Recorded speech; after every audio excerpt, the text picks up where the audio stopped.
The morning sun Hey, cast wake up. long shadows across Silvercrest's dusty main street Are you as all Cole right? Blackwood adjusted his holster one final time. The Colt 45 Army model felt heavier today, its worn walnut grip pressing into his palm with the weight of inevitability. 20 paces away stood Victor Reeves, banker, mine owner, and the most powerful man in 3 counties. His thin lips curved in a smile that never reached his eyes. "Last chance to reconsider, lawman," Victor called, his voice carrying across the silent square. "A man's pride can cost him everything." Cole's fingers brushed the scar tissue on his left shoulder, a permanent reminder of Chickamauga, where he'd learned that survival sometimes mattered more than honor. But not today. Today, honor was all he had left. "My pride's intact," Cole replied, voice steady despite the tension coiling in his gut. "Question is whether yours will survive what comes next." Old Silas Boone stepped between them, his arthritic hands trembling as he held up the pocket watch. The aging judge's eyes darted nervously between the two men. "Gentlemen, this is your final chance to settle this without bloodshed," Silas pleaded, his voice cracking. When neither man responded, he sighed heavily. "Very well. 10 paces, then turn and fire upon my signal. May God have mercy on you both." Cole turned his back to Victor, counting each step with deliberate precision. 1, 2, 3. His heartbeat remained steady, a soldier's discipline never forgotten. 4, 5, 6. The crowd had fallen completely silent, not even a whisper disturbing the morning air. 7, 8. The shot cracked through the silence before Cole reached 9. Pain exploded through his shoulder as the bullet tore through muscle and scraped bone. The impact spun him around, sending him crashing to the dirt. His Colt fell from suddenly numb fingers, landing inches beyond his reach. Through a haze of pain, Cole realized Victor had turned early. A coward's move, dishonorable but effective. As blood soaked through his shirt, light footsteps approached. Not the heavy boots of men, but quicker, lighter steps. A woman knelt beside him, her slender hands pressing cloth against his wound with practiced efficiency. Cole struggled to focus on her face through the pain, catching glimpses of copper skin and eyes darker than a midnight sky. "Don't move," she instructed, her voice carrying a slight accent he couldn't place. "The bleeding must stop before you try to sit up." Through the ringing in his ears, Cole heard Victor's triumphant voice addressing the crowd. "According to the terms we agreed upon, Marshal Blackwood has lost more than this duel. He's lost his right to determine his own fate." The woman's hands stilled momentarily, tension radiating from her slender frame. Whatever Victor meant, she understood it better than Cole did. "Evangeline Romanoff," Victor called out, satisfaction dripping from every syllable. "You've done enough. Step away from him." She didn't move, her fingers pressing firmly against Cole's wound. "He'll bleed out if I stop now." "That's no longer your concern," Victor replied, holstering his weapon. "According to our arrangement, he belongs to you now. Let him worry about his own blood." Cole's mind reeled through the pain. "What arrangement?" he managed to whisper. The woman, Evangeline, met his eyes directly for the first time. In their dark depths, Cole saw a mixture of resignation and fierce defiance. "The one that makes you my husband," she answered softly. The words hit Cole harder than the bullet had. He attempted to sit up, ignoring the searing pain that shot through his shoulder. "What the hell are you talking about?" Victor laughed, the sound cold and calculated. "The terms were clear, Blackwood. If you lost the duel, you would marry the woman of my choosing. You agreed to these terms 3 nights ago, in front of witnesses." Cole's memory fought through the fog of pain and confusion. The poker game, the accusations of cheating. Victor proposing the duel with stakes that seemed meaningless to a man who'd never lost a gunfight. "I never agreed to marriage," Cole growled through gritted teeth. "Judge Boone was there," Victor replied, gesturing to the old man, who stood at the edge of the crowd, his face ashen. "Tell him what you heard, Silas." The judge stepped forward reluctantly, refusing to meet Cole's eyes. "You did agree, Marshal. You said you'd stake anything against his accusation."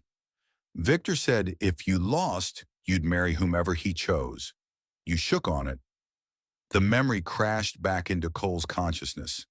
Whiskey and rage clouding his judgment, his absolute certainty that Victor would never have the chance to collect on such an absurd wager. "And if I refuse?" Cole asked, though he already suspected the answer from Victor's widening smile. "Then you'll be known as a man who breaks his word," Victor replied smoothly. "Your reputation will be destroyed. No one will trust the law you claim to uphold. Your badge will become worthless." He paused, letting the implication sink in. "Of course, there's also the matter of your family's ranch.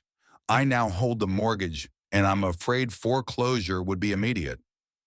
Cole looked around at the faces in the crowd, people who had trusted him to enforce justice for 5 years. His gaze settled on Evangeline, who had finished bandaging his wound and now stood with quiet dignity, awaiting his decision. "You don't have to go through with this," Cole said quietly, "whatever hold he has on you." "My people are camped on his land," she interrupted, her voice low and fierce. 40 souls, including children and elders. Winter is approaching, and he's threatened to drive them out at gunpoint if I don't comply." Cole's jaw tightened as he recognized the true nature of Victor's manipulation. This had never been about a card game or wounded pride.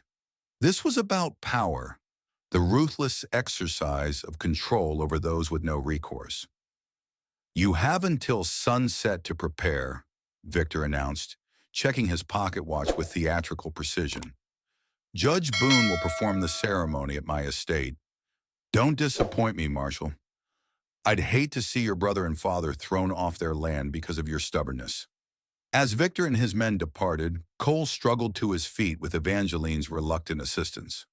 The crowd began to disperse, their excited whispers carrying through the morning air like wildfire. "Tell me the truth," Cole demanded once they were alone. "Why did he choose you specifically?" Evangeline's expression darkened, something dangerous flashing in her eyes. "Because he knows it will hurt me most. My people value freedom above all else. And because—" She hesitated, glancing around before continuing in a near whisper. "Sophia was my twin sister, his wife. She died in childbirth 3 years ago." The revelation hit Cole like a second bullet. "He's replacing her with you." "He's punishing me for being alive when she's not," Evangeline corrected. "And if you refuse this marriage, he has promised me to James Blackwell instead." "The arms dealer from San Francisco?" Cole asked, his blood running cold. Blackwell's reputation for cruelty toward women was legendary throughout the territories. "The very same. So you see, Marshal Blackwood, we are both caught in Victor's web." Her dark eyes studied him with unexpected intensity. "The question is whether we'll struggle separately or find a way out together." The small house Victor had generously provided sat at the edge of town, close enough to the main street for convenient surveillance, but far enough from neighbors to ensure their conversations remained private. Cole paced the small parlor like a caged wolf, his injured shoulder throbbing with each heartbeat. 3 weeks had passed since their forced marriage, and the walls seemed to close in tighter each day. Sherman Wade, Victor's hired gun, made no effort to hide his presence as he watched the house from across the street, his cold eyes tracking their every move.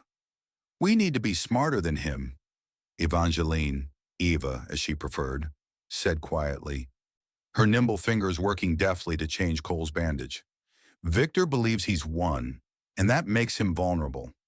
Cole winced as she applied a pungent herbal salve to his wound.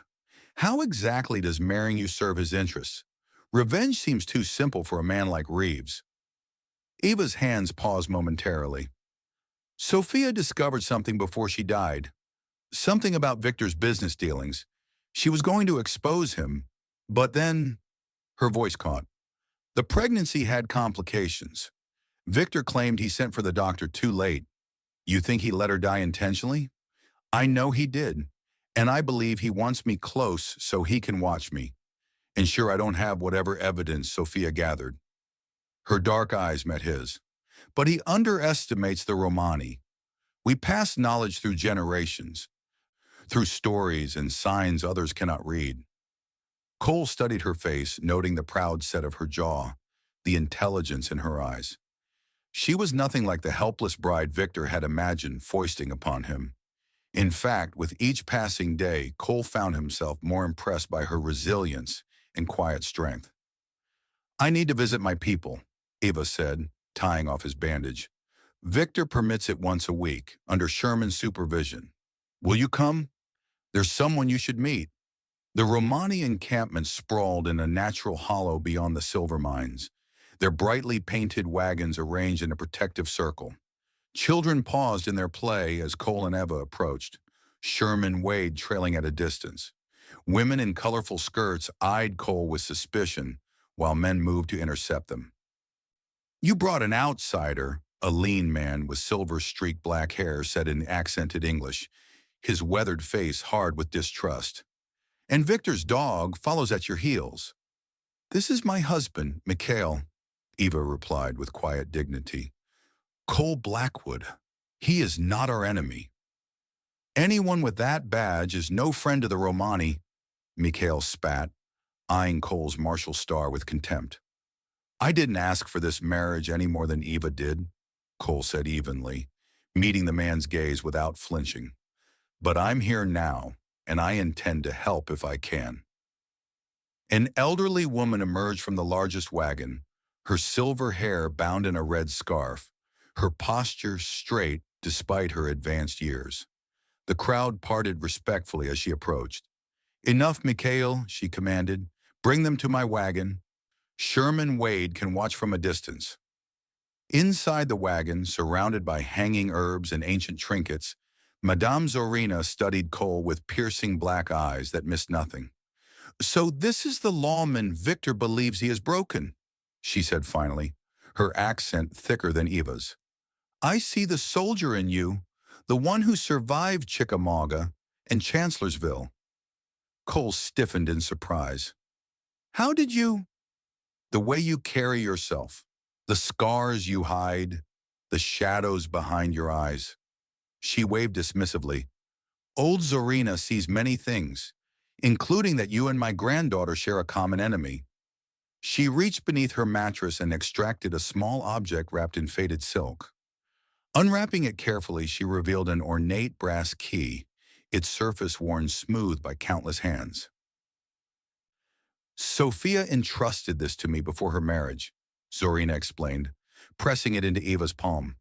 She said if anything happened to her, I should give it to you, but only when you found an ally you could trust. Eva's fingers closed around the key, her eyes filled with sudden tears. What does it open? The heart of truth, she said. You will know when you find it. The old woman turned her intense gaze to Cole. Victor believes he owns you both, but chains of paper and words can be broken. The question is whether you are willing to risk everything to break them. I've lost everything already, Cole answered grimly. No, Zorina corrected, her voice softening. You've lost what was. What could be still remains, if you have the courage to claim it.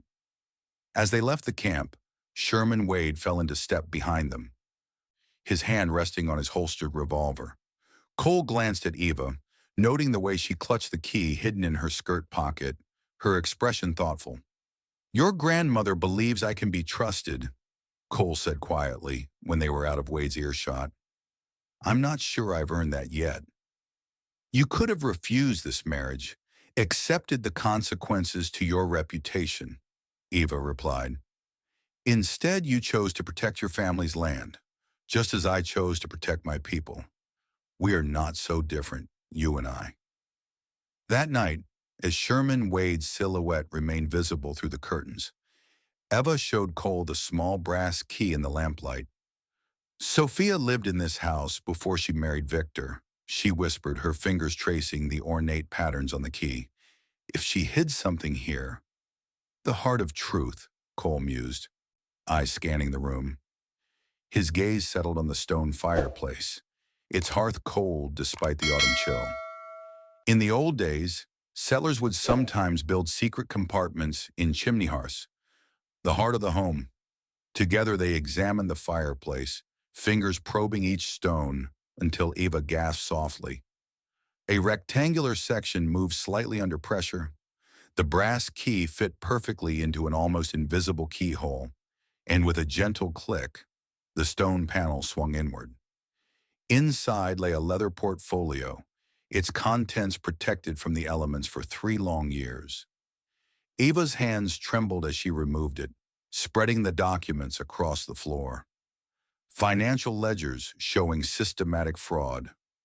Correspondence with James Blackwell about illegal weapons shipments. Maps of smuggling tunnels beneath Victor's mines. And most damning of all, Sophia's journal, detailing Victor's gradual poisoning of her after she discovered his crimes and her desperate attempt to alert a federal marshal named Jonathan Hayes. Hayes disappeared 6 months before Sophia died, Cole murmured, scanning the journal entries. Everyone assumed he'd abandoned his post. Now we know better. There's more, Eva said, extracting a legal document from the bottom of the pile. This is Sophia's will, properly witnessed and notarized. She left her personal property to me, including the deed to the land where my people are camped. Land that belonged to our parents before Victor claimed it. Cole studied the will, hope kindling for the first time since the duel. This is legally binding. With this, we could... A sharp knock interrupted him. Eva hastily gathered the documents, returning them to their hiding place as Cole drew his revolver and approached the door. Billy Two Feathers stood on the porch, his Apache features tense with urgency. Blackwood, we need to talk. Now.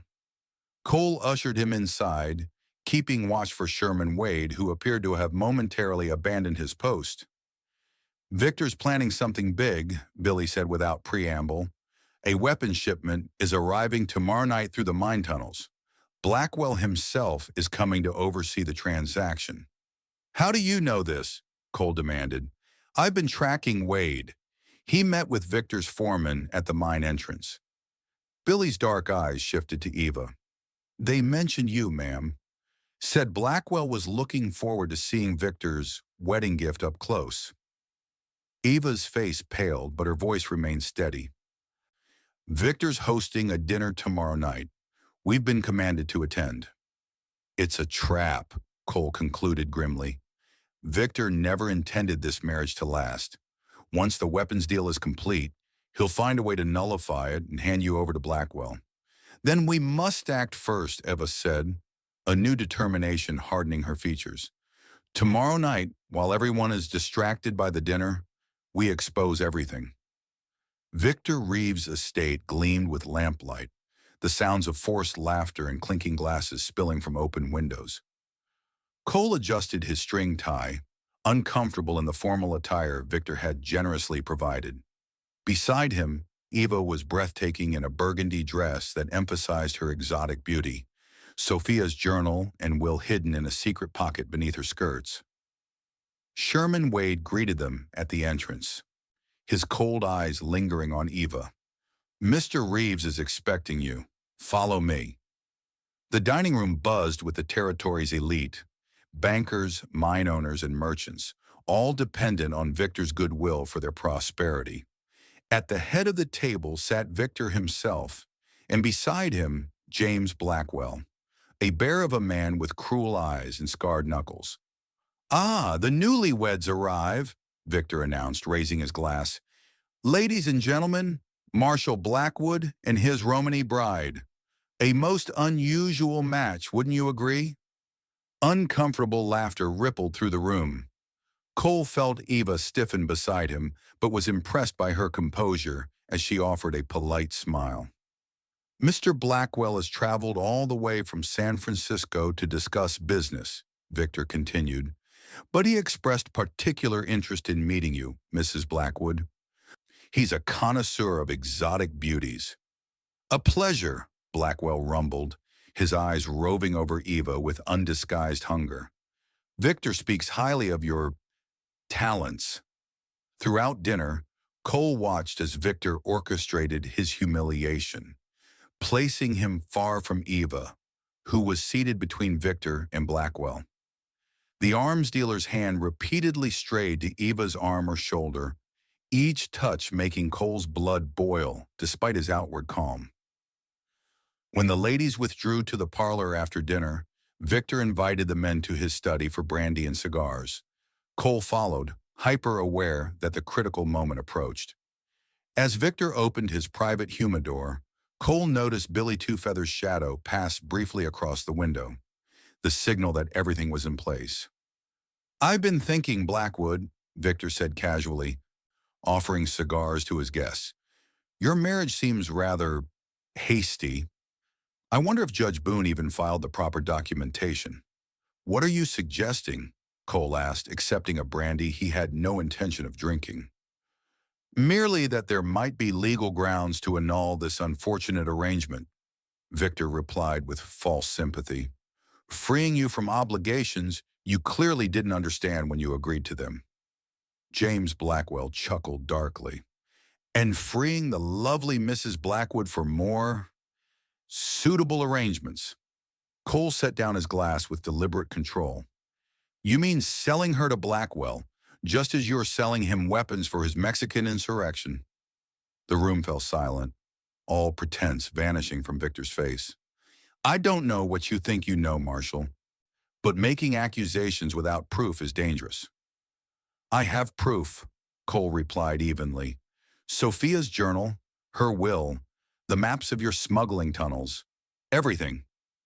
Victor's composure cracked, raw fury bleeding through. Sophia was confused in her final months. Delusional. No one would believe. "Federal Marshal Jonathan Hayes believed her?" Cole interrupted. "Before you had him killed and buried in one of your mine shafts." Blackwell's hand moved toward his concealed weapon. "This conversation has become tedious, Victor. Handle it." "Oh, I intend to," Victor snarled, his mask of civility completely gone. "Wade!" The door burst open as Sherman Wade entered, dragging Eva, whose lip was bleeding from a recent blow. "Found her snooping in your office, boss. Had this on her." He tossed Sophia's journal onto the desk. "I warned you what would happen if you crossed me," Victor said, drawing a derringer from his desk drawer and aiming it at Cole. "Now you'll both pay the price." What happened next unfolded with explosive speed. Cole kicked over the heavy desk, sending Victor stumbling backward as the derringer discharged into the ceiling. Blackwell drew his weapon, but before he could fire, Ava flung the contents of an oil lamp at him, setting his sleeve ablaze. Cole tackled Wade, driving him into the bookcase with his good shoulder. The hired gun's revolver discharged, the bullet splintering wood inches from Cole's head. They grappled desperately, Wade's superior strength nearly overpowering Cole, until Eva brought a brass candlestick down on Wade's skull with devastating precision. "The tunnels!" Cole gasped, retrieving Wade's revolver. "Victor's escaping through the mine tunnels." Outside, chaos erupted as Billy Two Feathers and a half-dozen Romany men engaged Victor's guards. Cole and Eva raced toward the mine entrance, where a lantern's glow betrayed Victor's escape route. The tunnels twisted beneath the earth, the air growing thick with dust and the smell of blasting powder. Cole moved with a soldier's caution, aware that Victor knew these passages intimately while they followed by instinct and the partial map from Sophia's documents. "He's leading us into a trap," Ava whispered as they paused at a junction, listening to distant footsteps. "These tunnels run beneath the Romany camp." He mentioned explosives during dinner, something about clearing undesirable elements from his property. "You head back. Warn your people," Cole urged. "I'll find Victor." "No," Eva replied firmly. "Sophia died alone. I won't let you face him alone. We finish this together. They pressed deeper into the labyrinth, finally emerging into a large chamber illuminated by several lanterns. Mining equipment lined the walls and crates labeled mining supplies stood stacked near a side tunnel. The weapons shipment, Cole realized. Victor stood at the far end, frantically working at something Cole couldn't immediately identify. As they approached, Victor spun around, a detonator in his trembling hands. "Not another step!" he shouted, desperation making his voice crack. "I've wired this entire section. One move and I'll collapse the tunnel. Bury us all and everyone in that Gypsy camp." "It's over, Victor," Cole said, keeping his voice steady despite the hammer of his heart. "Blackwell is in custody. Federal marshals are on their way. There's nowhere left to run." "There is always somewhere to run," Victor sneered, backing toward another tunnel entrance. "And if I can't have what I want, no one will, especially not Sophia's witch of a sister and a washed-up lawman who couldn't even win a fair duel." "The duel wasn't fair," Cole replied, inching forward. "Nothing about you has ever been fair. But justice catches up eventually."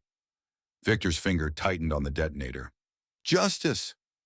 I make justice in this territory." Eva stepped forward, her voice strangely calm. "Sophia told me about the nightmares, Victor. How you wake screaming, convinced she's standing over your bed. That won't end when we're gone. She'll be waiting for you."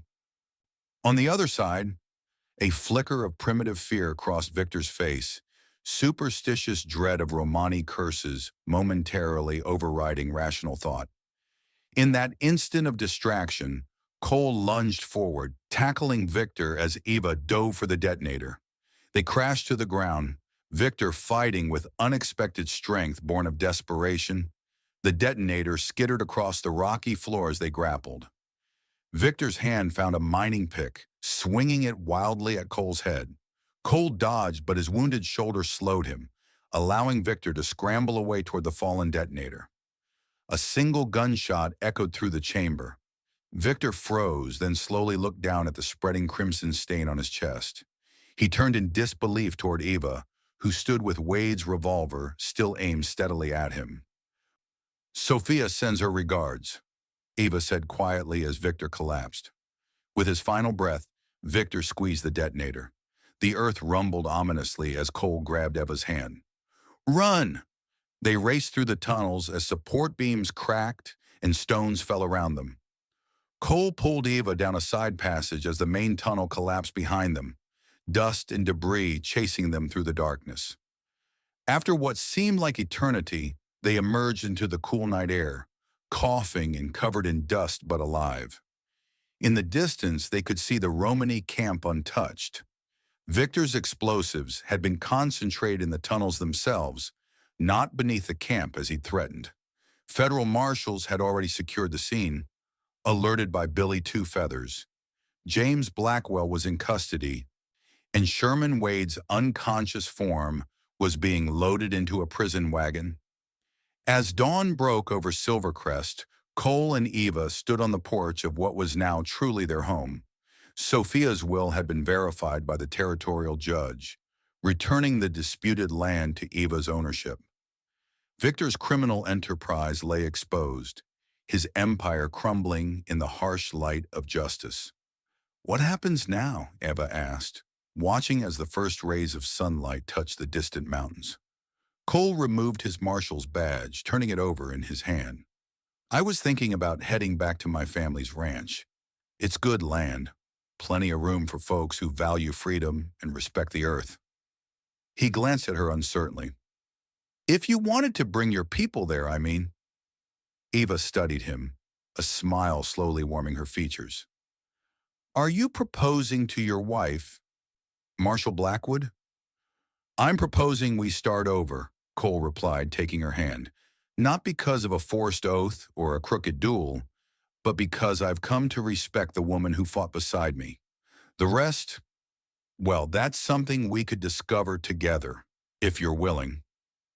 In answer, Eva reached up and removed the simple gold band Victor had provided for their mockery of a wedding. She placed it on the porch railing, then took a silver ring from her pocket, one of her own inscribed with Romani symbols of protection. In my tradition, marriage is a choice renewed each day, she said, offering him the ring. I choose this day to begin anew. What say you, Cole Blackwood? Cole took the ring, the first genuine smile in months spreading across his face. I say we've both been pawns long enough. Time to write our own story. The rising sun gilded their figures as they sealed their agreement with a kiss, not one of obligation or necessity, but of promise and possibility. Behind them, Silvercrest awakened to a new day, where justice had finally prevailed, and two unlikely allies had found, in the aftermath of vengeance, something neither had expected: hope.